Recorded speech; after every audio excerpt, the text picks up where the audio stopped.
I've lost all control of the vehicle. Looks like I'm going down. I've taken down one of the enemy craft.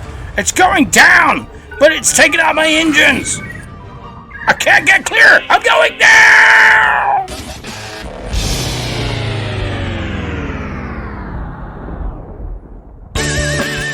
I'm sitting here waiting, contemplating what's the best day. Watching that movie on the Lethal Mullet. Wow, I'm a leader.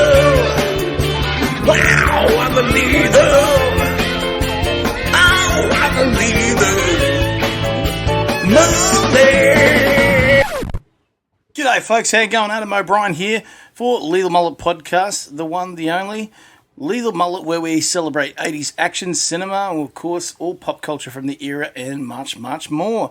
And welcome to December. This is holiday time, folks. And so, over the next 8 weeks here on Lethal Mullet, these are all pre-recorded shows I did in November. This is the holiday special era of Lethal Mullet, where we're going to be looking at some of the great movies that you've been asking for us to chat about. Things like Enemy Mine, which is tonight's episode. We're going to be looking at Leviathan in a couple of weeks. We're also going to be looking at Shogun Maeda, the Shokasugi film, which is pretty much the most grand thing he did. He produced this one all about a samurai who goes from the Battle Sekigahara and travels to Europe. And it's all in search of fortune. And of course, the fortune he finds is in himself. That's right. Knowledge. We'll be looking at that, and of course, we're going to be looking at some other ones that people have been wanting to talk about on this show. We're going to be looking at ones that are a little bit harder to find, ones that are only on VHS. Actually, believe it or not, I've got some news in the news segment. We're going to get through some VHS finds on eBay I found, which are just spectacular, and folks, you're going to love it. So, treat yourself, folks. Get on eBay. eBay's awesome, particularly the app. You'll find some great deals on there, particularly locally in the Australian area, where we got a lot of films that are hard to find. Mission of Justice, the Jeff Wincott film, just picked that up. I've also got Leviathan, which has never been available on DVD in Australia. Well, guess what? I found it. And, of course, My Science Project, which I believe Kevin's already covered, but we'll give it a bit of a mullet show over the holidays as well, because I want to have my feels on this great, great film as well. Hard to find, one I haven't seen since VHS. But before we get into that, this is how you can find this show on the web. G'day, man. How you going? Follow the Lethal Mullet here on Fandom Podcast Network's master channel at fpnet.podbean.com or subscribe on the Podbean app, where you can find all the shows. Blood of Kings, a Highlander podcast. Culture Clash, a weekly look at pop culture. You look at Making Treks, a Star Trek fan podcast. You can also check out The Mullet Guild, a look at the Dune universe from me, the Lethal Mullet.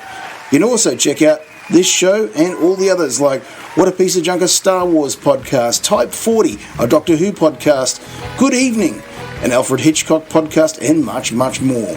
All on FPN. You can follow on Apple, Spotify, iHeartRadio, and all podcatchers. Make sure you follow me, the Lethal Mullet, at The Lethal Mullet on Twitter, Facebook, and Instagram.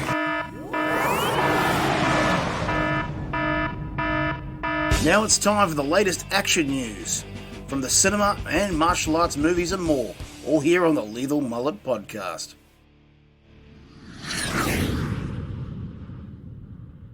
Alright, time for some news, folks. And first up is that the episodes that you're hearing now in December into January as well are all pre-recorded back in November 2020. That's right, folks.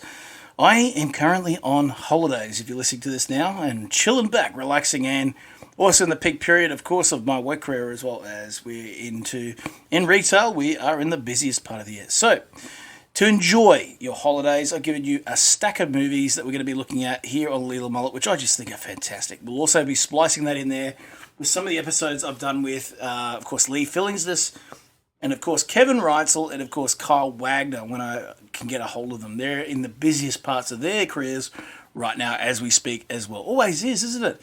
Christmas, one of those times. Obviously, it's a great time for being catching up with family. Obviously, Christmas itself, New Year's, and it's just one of the busiest times of the year. So, With that, tonight we're looking at Enemy Mine, which is one of my favourite science fiction films.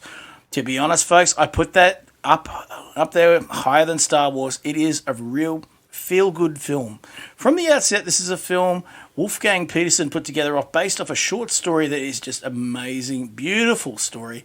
We'll get into that a little bit later on this show, why it's great. Dennis Quaid and, of course, Louis Gossett Jr. absolutely own this film as, obviously, two opposing forces coming together to become best of friends and really brothers. That's what they become. And, of course, at the end, Dennis Quaid becomes a father and carries on the line.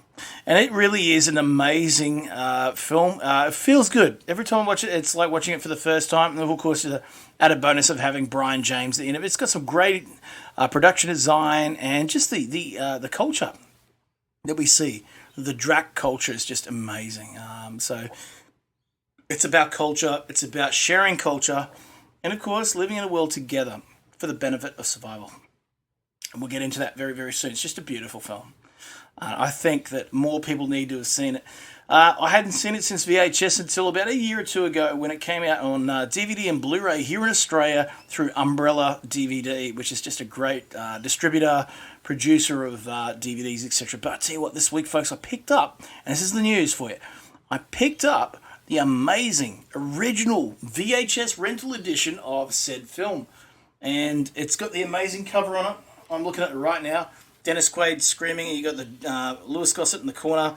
And I remember this being up on the walls back in 85, 86 when this movie came out.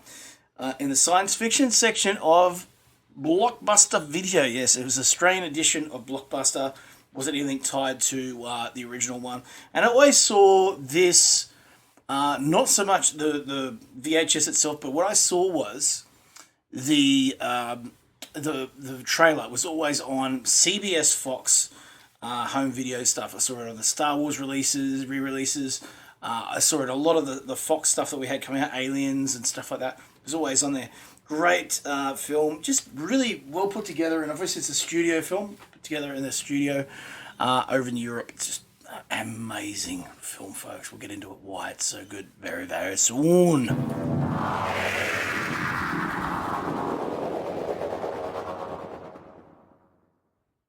All right, as mentioned in the little preview we had there, is that I've gone out and I've been doing Amazon for pretty much the last 6 months. For while COVID was on in its height, I was checking out a lot of the Amazon deals because obviously you get a really good delivery deal here in Australia where you spend $30, you get free delivery on most items, which is pretty damn good. I'll tell you what, when it comes to movies and stuff like that, it means you can bundle them up, do a deal, and get it delivered at a decent cost. Put it that way, folks.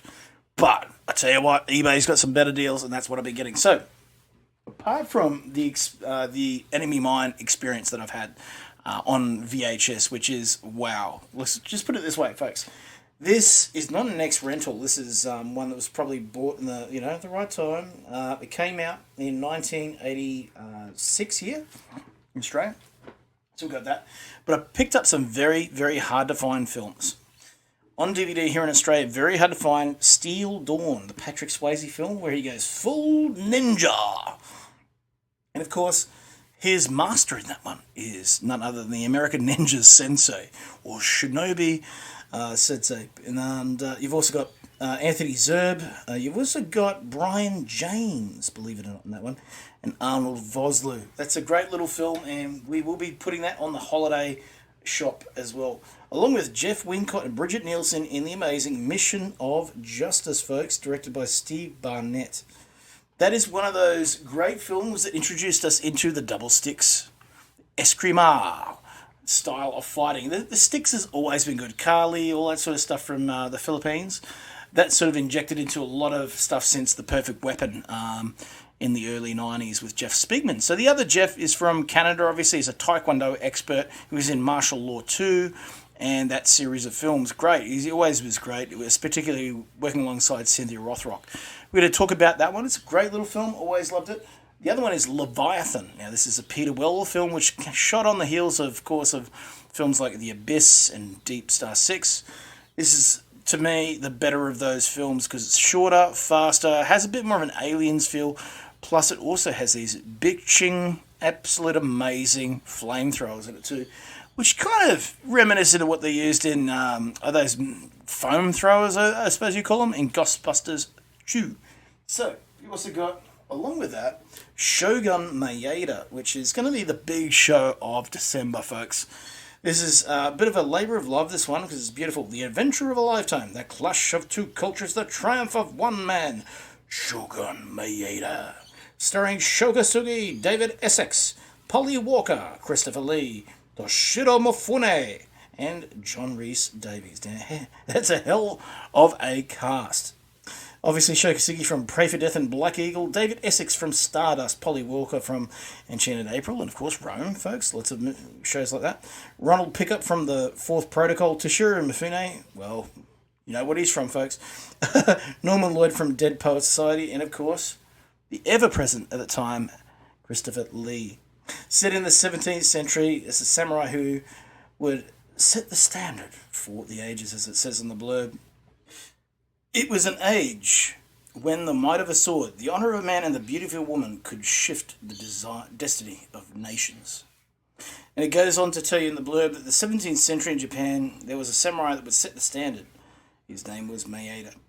This is a story about Shogun Maeda, a samurai who goes to Spain to get a number of muskets to help keep the crown or keep the power of his leader in Japan. And unfortunately, when he goes on the trip, on the ship, there's a massive storm which takes out all the gold that he's meant to pay for these muskets for.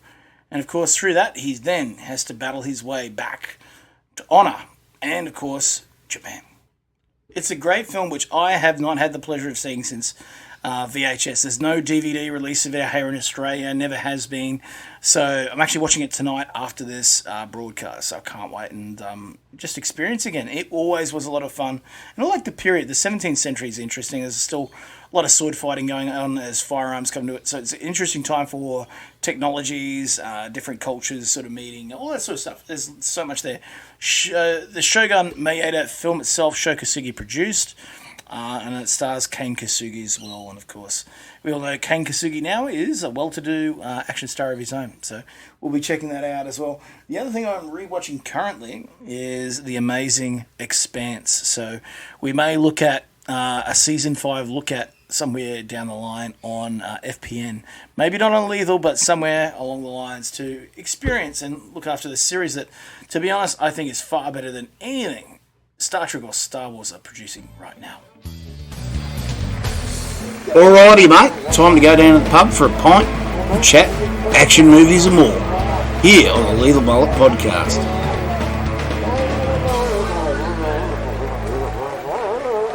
Alright, folks, here we go. We're going to chat about Enemy Mine. Now, this is a film I'd seen years ago as a kid. It was on a double bill with First Blood Part 2 at the cinemas at Beenleigh here in Queensland, Australia. This was kind of the regular cinemas that we went to in the 80s. Families would get into their cars, vans, trucks, whatever it was, go down, have a hot dog, have a party pie, whatever it was, some chips, some cold drinks, chill back in the car with, of course, the speaker on the side of the window. And what they would do is they'd watch these double bills. And I always enjoyed it. It was great. It was a way for the family to get together if they'd been away for a week or whatever it was, and just chill back and relax. So we saw some great movies back then too. Supergirl, I remember from back then. Cool and Ghetto Gold, an Australian film, which yours truly is in for about a fraction of a second. Yeah, me. And he even had a mullet back then. That's actually legit. And it was all about, of course, the surf lifesavers and their triathlons and stuff like that here in Australia. What's interesting, though, I've got to say this, is that in that period we also saw Greystoke, The Legend of Tarzan, of course, before Highlander. Christophe Lambert did that film, and it is an amazing film, even today. It's a little bit long, but I really enjoyed that movie. That's a great film, really well shot. We also saw, at that time, some obviously First Blood was one we got to see there too. We got to see The Neverending Story there, which was an epic night. I still remember that to this day. It was just amazing. But on the double bill, we got to see Enemy Mine once. And I didn't get to see it on VHS for a few years later, about 1989, something like that. And then, boom, I hadn't seen it It wasn't on TV. They didn't really show it on TV in Australia. So if you hadn't seen it, you hadn't seen it. It's as simple as that. And then a couple of years ago, in about 2016, we got an amazing release from Umbrella Entertainment at the time from both the DVD and Blu-ray of Enemy Mine. Now, this is a film, what I remembered from it more was the mixing of the cultures coming together over the common bond of survival. And two amazing actors. I mean, Dennis Quaid, I think, gets a bit of a bad rap. I mean, he's an amazing character actor. You only got to think about Wyatt Earp, Inner Space, which is probably his most fun, and even to later projects that he's done too. There's Pandorum, which is a great film. It's got a nice twist to it. It's kind of a little bit like Aliens, a little bit. I actually think it's probably even better than Prometheus. There you go, folks. It's actually my real thought on that too. There's some great actors in that film too. You'll really enjoy that one.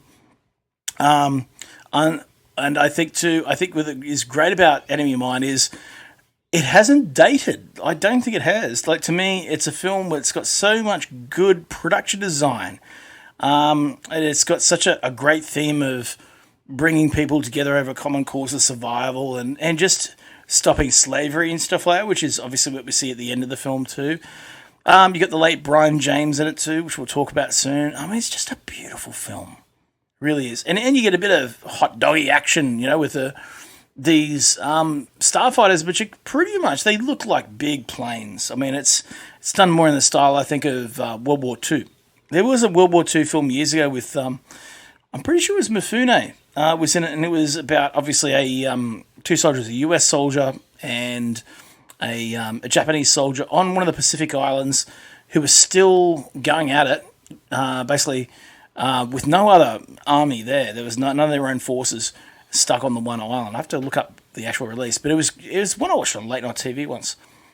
And it was a fantastic film because, again, they eventually learned to communicate together, to survive, and just the paranoia of, obviously, the fact that they are rivals who eventually become friends. And, like in this film, brothers. I mean, that's what's it's such a heartwarming film because Dennis Quaid's character, Davidge, eventually becomes the father of, obviously, Jerry Shigar's son in this. And every time I watch it, I tear up. It is one of those films that, if you're not feeling that, then, you really got to feel whether you're human. I mean, honestly, it is one of those most beautiful, soulful films. And from a director like Wolfgang Petersen, who gave us The Never-Ending Story. I mean, this is the same guy. It's such an amazing film. So let's talk about that and talk about, first of all, just the plot and what it's, it really becomes a classic. So the story was written by an American writer by the name of Barry B. Longyear. And it was originally published in September of 1979 in Isaac Asimov's science fiction magazine. This is where you'll find a lot of famous stories have had their first go, and even famous science fiction writers have had their chance to get a bit of a start out there too.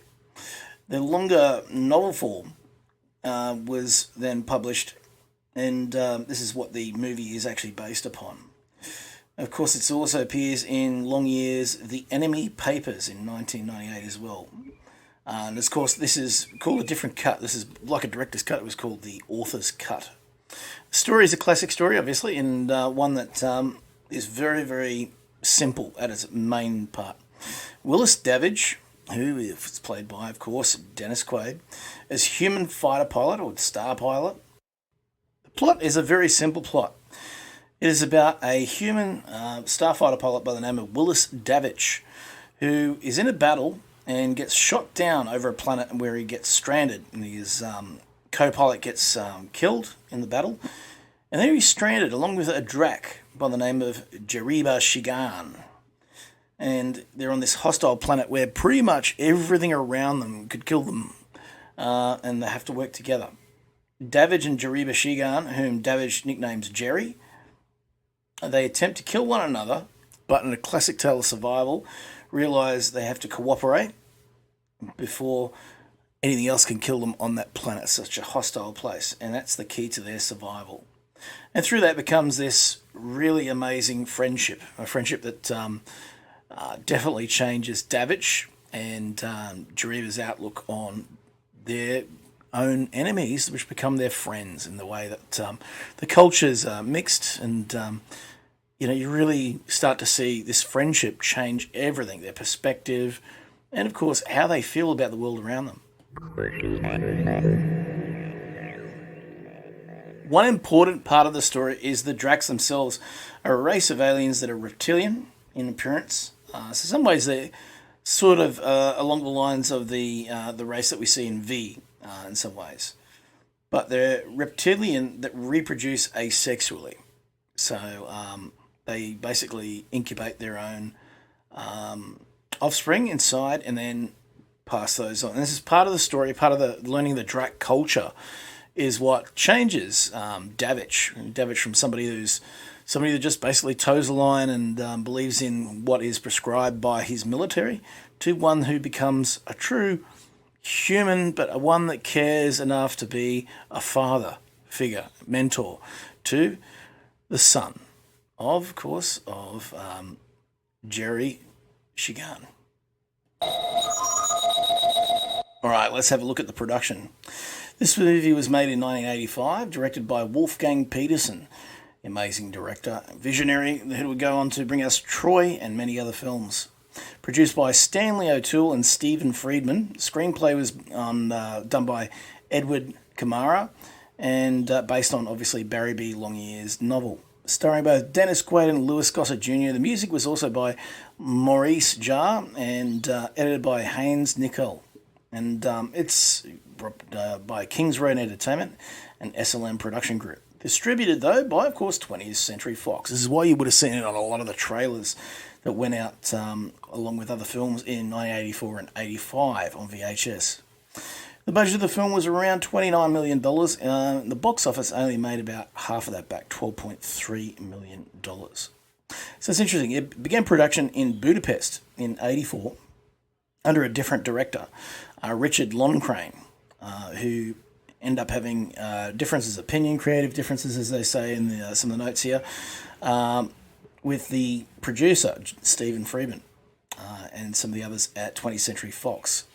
And then eventually went to, obviously, Petersen taking over, and it all was shot in Munich instead. So some interesting stuff about the budget. It was originally budgeted at $17 million, but it cost more than $40 for it to come through. Marketing costs were brought into, and of course in 1985, after the holiday season, it only had $12 million at the box office. So we'll run through a bit of the cast now. We've got obviously Dennis Quaid playing Will Davidge, called Darwich by Jariba. Louis Gossett Jr. playing Jariba Shigan, called Jerry by Davidge. Brian James plays Stubbs, the scavenger leader that we see at the end of the film. Richard Marcus plays Arnold. This is Davidge's squad mate. Carolyn McCormick as Morse, Davidge's squad mate. Bumper Robertson as Zamis. We have Jim Mapp as Old Drake Slave that we see later on. Lance Kerwin as Joey Wooster. That's Davidge's co-pilot that we see, unfortunately, meet an early end in the film. Scott Kraft as Jonathan, another scavenger. Lou Michaels as Wilson, a scavenger. Andy Gear as Bates, another scavenger. And Henry Stello as Case, Davidge's squad mate as well. So, again, there's not a lot of people outside of the leads that you may know, apart from Brian James. And, again, great people involved in it too. So obviously a film like this has had a bit of a troubled production early on and then changed to the likes of Wolfgang Petersen. You would think wouldn't be as straight up and in this way a film that would still succeed to tell a story. But I have to say it does. It is a film that from the outset looks like it's going to be something along the lines of a dark Star Trek or Star Wars. But what we get is something that's even more heartful. Comes from the heart, the story itself. You know, people from opposing sides meeting and seeing a middle ground. The fact that they have to survive the harsh terrain of a planet that's just unbelievably savage. And one, I think, echoed in films like Riddick, the third of the Chronicles Riddick's films, where Riddick is in his element, but the planet is just as hostile and harsh as he is.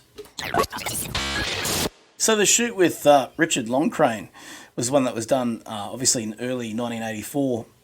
And there were 3 or 4 weeks in Iceland and Budapest where they'd shot, and obviously the producers and the quality from what their perspective was not something that obviously for whatever reason there was a creative difference about between themselves and the director at the time, and you could see that they were after something maybe a little bit more alien in the way it looked too, and too they didn't quite like the look of Louis Gossett's costume in that era. It looked something that looked like and their quotes, a cheap 1950s horror movie. But it looks like, too, from what Lou Gossett had also said, is that the director had, he kind of directed himself into a corner, he says, because of the weather. He couldn't shoot anything that matched. We would still be there. So you can see, without putting it into the sort of studio style that we would see Wolfgang do, it's a little bit different. And something that, without the amazing sets that we see in that film, it's different.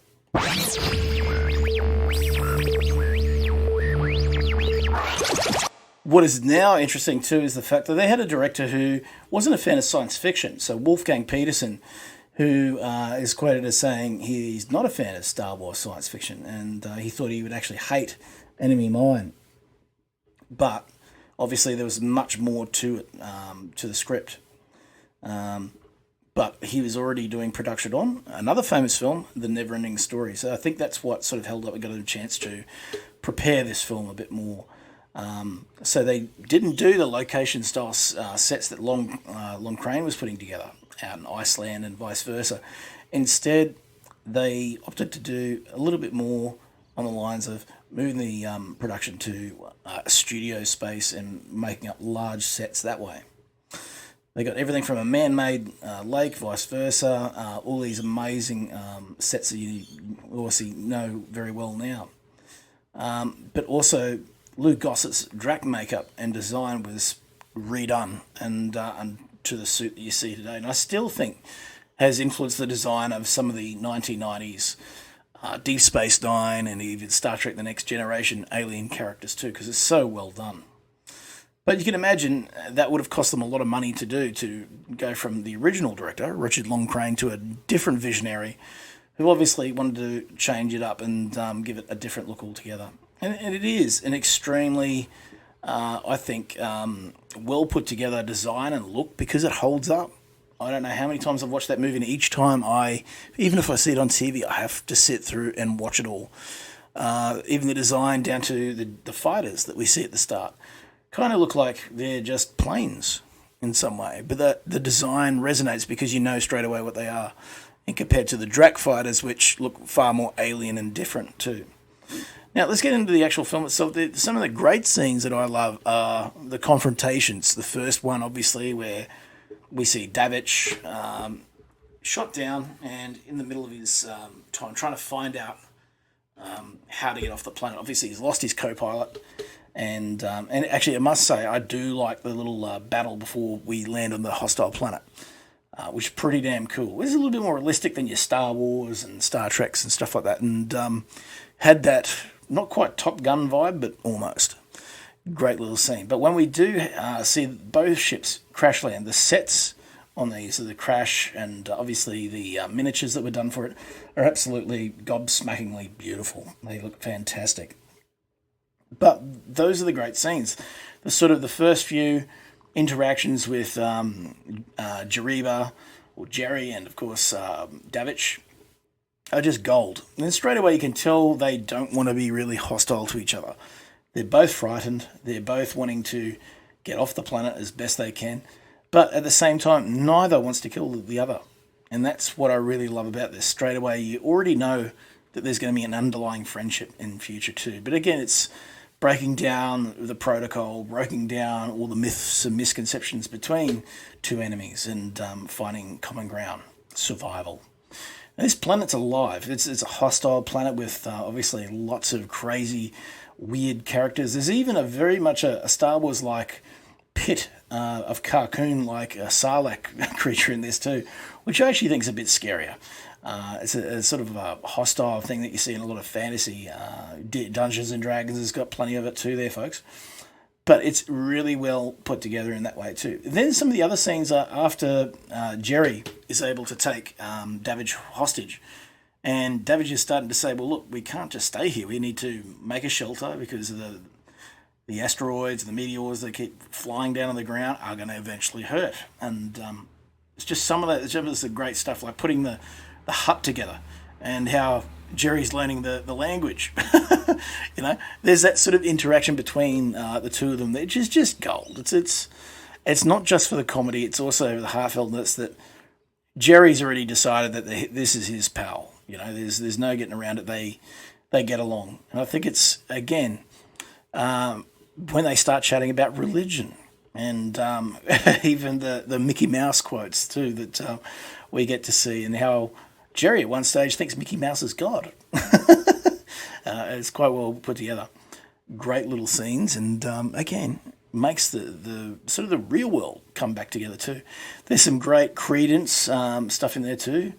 Some great, obviously, even just the look that Davidge gets halfway through. It looks like he's from the Bayou a little bit later in it, where he's kind of wearing that sort of I suppose that sort of 70s bluegrass rock and roll sort of look to his hair and beard and stuff like that too later in. And it suits Quaid in this, and it plays well. I think that's part of the thing. He makes the bow and arrow and all that sort of stuff. It's really well done. But too, also, as we get towards the end of the film, we've got some great scenes where, again, Brian James graces the screen and gives us some of the greatest bad guys out there. He's always played good bad guys, but also some crazy good guys too. So it's interesting. What is heartfelt about this, obviously, is when Jerry gives birth, and we obviously see the change in Davidge from being what he is to what he will be, which is a father. This father figure that will do anything for a son, fostered son, whatever you want to call it. He is going to do everything he can for Jerry's offspring. And that's where it really comes down to. He becomes a true hero. It's not that he doesn't follow his own Earth's ways and stuff like that anymore. It's more about our life, and becomes a true hero. This is where the film really gets its great places, and to me is ahead of films like The Last Starfighter, which I always thought was probably one of the best non-Star Wars sci-fi back in that time. But this just might beat it with the heartfelt sort of feel of him coming back, especially after he's recaptured or basically saved, if you like, by his own people. Goes back to the orbiting station and then steals a fighter to come back and free all the slaves that the scavengers have on that planet. It's a hostile planet. He's putting himself in harm's way, and it's not just for himself, it's for all those people that are there, plus Jamis as well. It's just amazing. This is an amazing film, and it gets a 4.5 out of 5 on the Hallenbach scale. G'day folks, hope you're enjoying the great shows here on the Phantom Podcast Network. Be sure to check out all the great shows that we have on offer and subscribe on the master feed at fpnet.podbean.com. You can check Blood of Kings, a Highlander podcast hosted by Kevin the Raider Nerd Riesel and Lee Fillingsis on that platform. You can also check out Culture Clash, which is the weekly look at pop culture hosted by Kevin and Kyle. Couch Potato Theatre, this is a cult classics and guilty pleasure podcast. Also Time Warp, Fandom Flashback show. Endzone, a look at the NFL, the American football. Also Good Evening, an Alfred Hitchcock podcast, looking at the great films of Alfred Hitchcock. Union Federation podcast, a Star Trek and Orville podcast, looking at Discovery and of course Picard, plus the Orville. Also the Hair Metal podcast, looking at the great shows put on by the amazing bands back in the late 80s, their discs, their LPs, everything, all covering the fashion as well, hosted by Kevin the Raider Nerd Reitzel. You can also check out Type 40, a Doctor Who podcast, hosted by Kevin and Dan Hadley, looking at all the eras of Doctor Who. You can also catch out What a Piece of Junk, a Star Wars podcast, an amazing show looking at Star Wars, hosted by Derek and Scott. And of course our newest one, the amazing The Mullet Guild, an offshoot of the Lethal Mullet podcast looking at Frank Herbert's Dune universe. This is like an encyclopedia for Dune, where I take you through and down into the rabbit hole of Frank Herbert's amazing space opera, The Sprawling Universe, which is going to be brought to life by Denis Villeneuve and December 18. You can check out all the shows there. Be sure to also go onto the social platforms on Twitter at FanPod Network. Let us know what you think of the shows and what else you can look at there. You can also check out great articles that we put up to there that we share. Also check out on Instagram and Facebook, Phantom Podcast Network. Be sure to make sure that every Tuesday you check out the great work done by Making Treks as well. A brand new podcast looking at a deep dive of Star Trek, hosted by myself, James Semple, and of course the ever popular and amazing writer of Star Trek and Star Wars, Mark Newbold. Go and check it out, folks, and we'll catch you next time here on the Phantom Podcast Network's The Lethal Mullet Podcast. Good afternoon, good evening, and good night.